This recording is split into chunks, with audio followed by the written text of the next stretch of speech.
Sabda Kehidupan Juni 2025.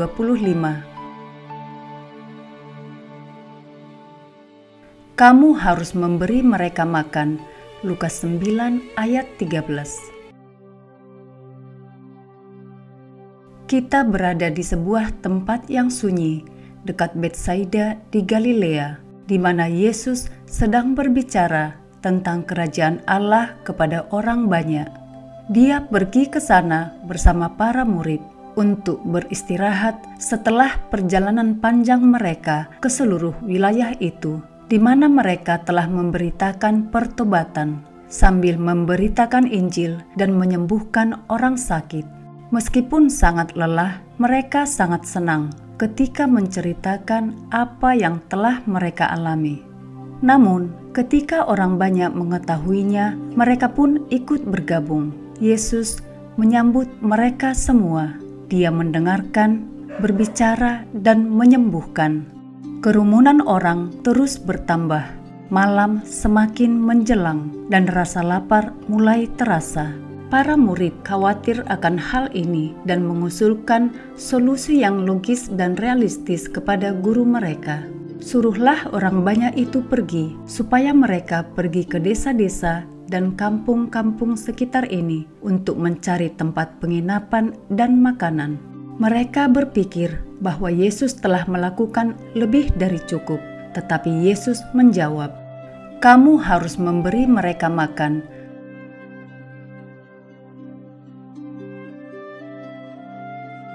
Mereka tercengang. Mereka hanya memiliki 5 roti dan 2 ikan untuk beberapa ribu orang. Tidak mungkin menemukan semua yang dibutuhkan di tempat kecil seperti Betsaida, dan mereka juga tidak memiliki uang untuk membelinya.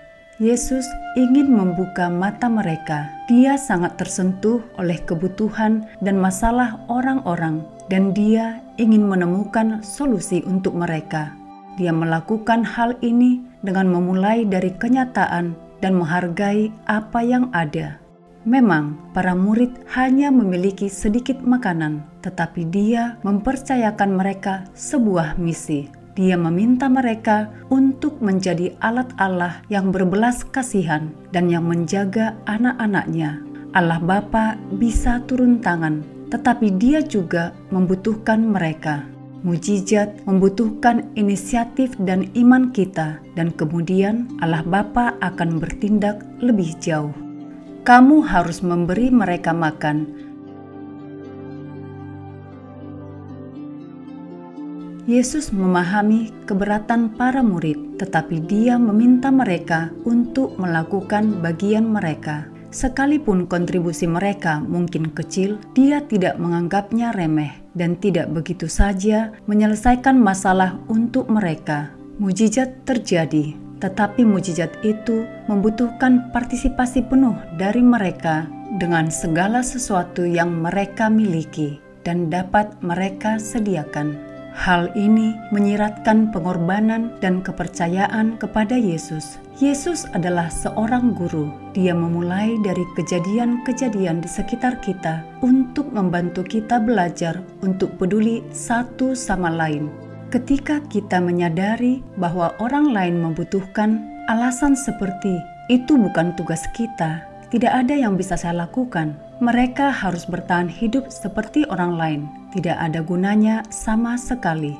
Dalam masyarakat yang telah Allah rancang, berbahagialah mereka yang memberi makan orang yang lapar, yang memberi pakaian kepada orang miskin, dan yang mengunjungi mereka yang membutuhkan. Kamu harus memberi mereka makan. Episode ini mengingatkan kita pada sebuah kisah dalam kitab Yesaya yang menggambarkan perjamuan yang ditawarkan oleh Allah sendiri kepada semua bangsa ketika Dia akan menghapuskan air mata daripada segala muka. Yesus meminta orang-orang untuk duduk dalam kelompok-kelompok yang terdiri dari 50 orang, angka yang ditemukan dalam teks-teks Perjanjian Lama yang menggambarkan peristiwa-peristiwa penting. Dia adalah anak, tetapi Dia bertindak seperti Bapa yang menyatakan keilahiannya. Dia sendiri akan memberikan segalanya, bahkan sampai menjadi makanan bagi kita di dalam Ekaristi, perjamuan baru untuk berbagi. Selama pandemi COVID-19, komunitas Focolare di Barcelona, Spanyol, menyadari banyaknya tantangan yang dihadapi orang-orang di sekitar mereka. Mereka menggunakan jejaring sosial untuk membuat grup guna mengumpulkan informasi tentang kebutuhan dan mengumpulkan sumber daya. Sungguh mengesankan melihat bagaimana perabotan, makanan, obat-obatan, dan peralatan rumah tangga didistribusikan. Mereka berkata, jika sendirian, kita hanya bisa melakukan sedikit, tetapi dengan bersama-sama kita bisa melakukan banyak hal.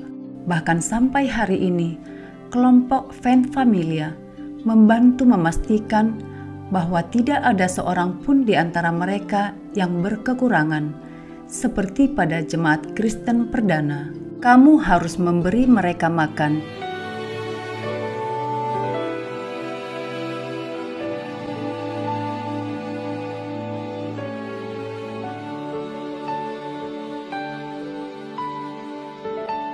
The shadows they are falling,